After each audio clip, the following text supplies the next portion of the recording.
In the American zone, which has neither the industrial nor the agricultural resources to exist independently, the U.S. military government is working to prepare the Germans for a resumption of their national existence. But the first aim is to make sure that they can never again wage war.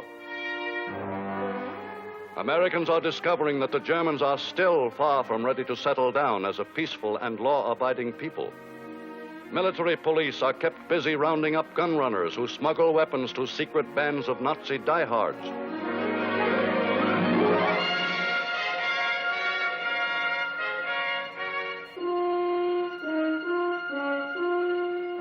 Still hiding out in the cellars of ruined towns and cities are werewolf gangs, young fanatics who were Hitler's most emotional idolaters and who have inherited the dream of a Nazi Reich greater and more powerful than ever.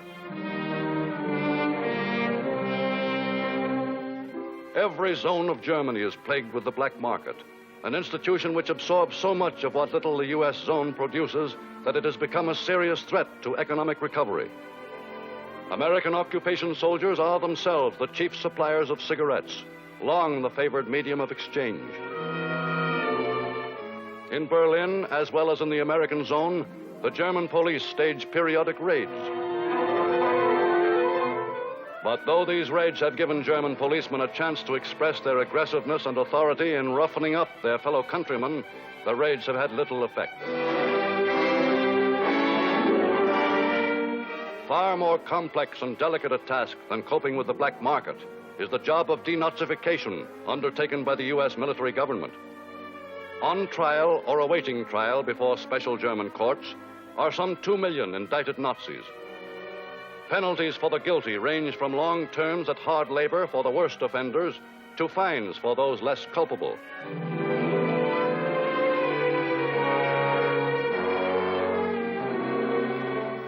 Though inevitably some have escaped just punishment, the denazification courts have set aside from the German body politic great numbers of Hitler's followers and cleared the way for the democratic experiment the U.S. Army is attempting under the direction of General Lucius D. Clay. In our zone of Germany, we have moved consistently forward in establishing local government through electoral procedures. We believe that democracy can be established in Germany, but only if the German people again become interested in self-government through democratic processes. At American instigation, the Germans have developed new political parties. Though historically unsuccessful at democratic government, the Germans are today mechanically going through the motions of democracy. Attending election rallies as an appeasement gesture, they find them strangely unexciting, sadly lacking in the fire and fury of Nazi rabble-rousing.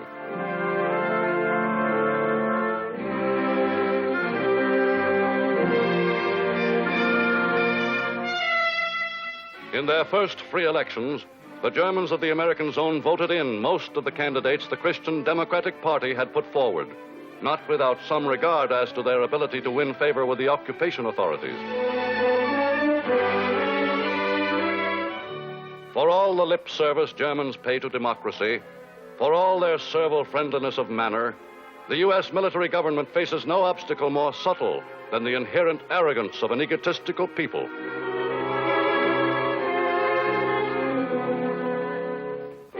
More immediate than the need for rebuilding Germany's political structure was that of rebuilding its economy, beginning with its transportation system. For the German network of railroads links not only Germany, but the greater part of Europe. Despite shortages of material and labor, much progress has been made.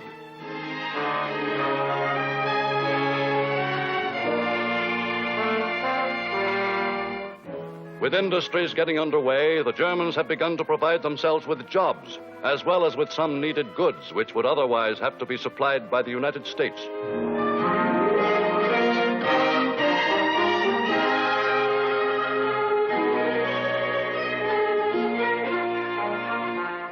In 1947, much of the slowly reviving industry in the American zone is being concentrated on goods for export, with the full encouragement of the American military government. For only by building up on a big scale the export of German consumer goods can Germany get off relief and contribute its share to the European economy.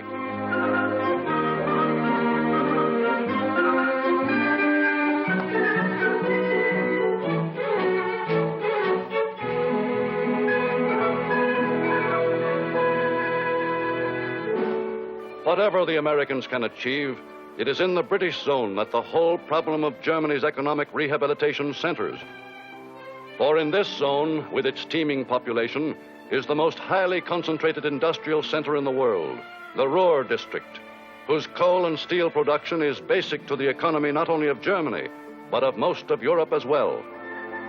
Wrecked beyond repair is the great Krupp munitions works at Essen, prime producer of armaments for the Nazis. But this plant is an exception. 75% of the Ruhr industrial plants survived the war, and many of them are operating today under British supervision, though their output is only a fraction of what it was.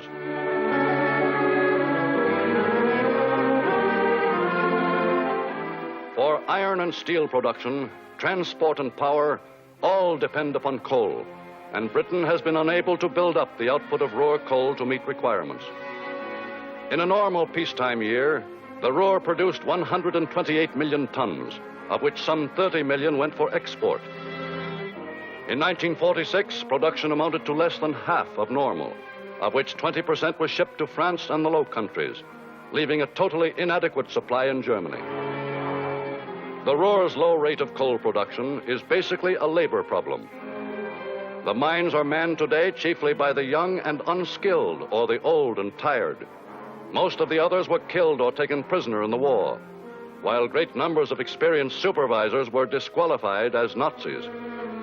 The amount the miners can produce is diminished by undernourishment, which produces illness and absenteeism, and reduces their efficiency when they're on the job. For though an increased ration has been allotted the miners out of Britain's own meager food supply, the men all too often share it with their families instead of benefiting by it themselves. Keeping miners on full time is another major problem, for a few days' work gives them enough to buy the week's rations to which they are entitled.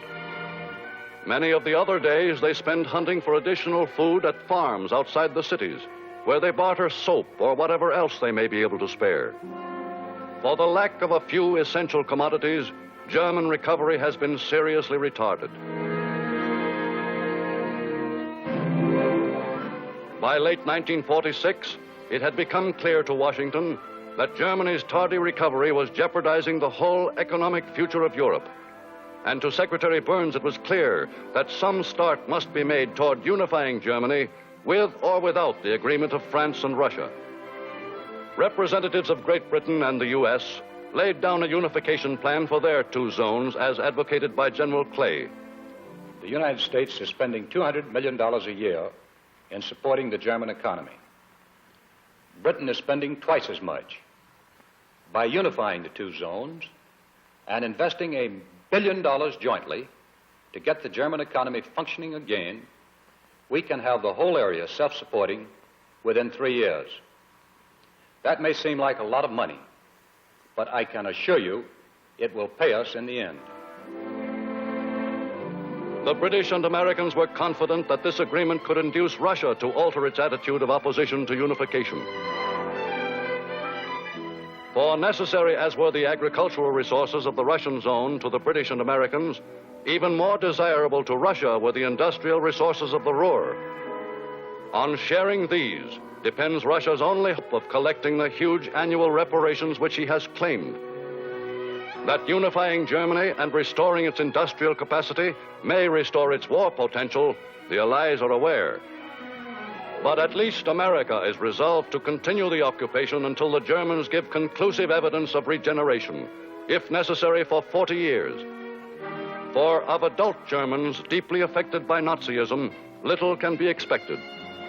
Any hope that Germany will ever become a responsible, peace-loving nation centers on the very young, who have not been corrupted by Hitler's doctrines of treachery and aggression, who may still be taught that Germany can find greatness only through freedom and democracy, in peaceful cooperation with the rest of mankind. Time marches on.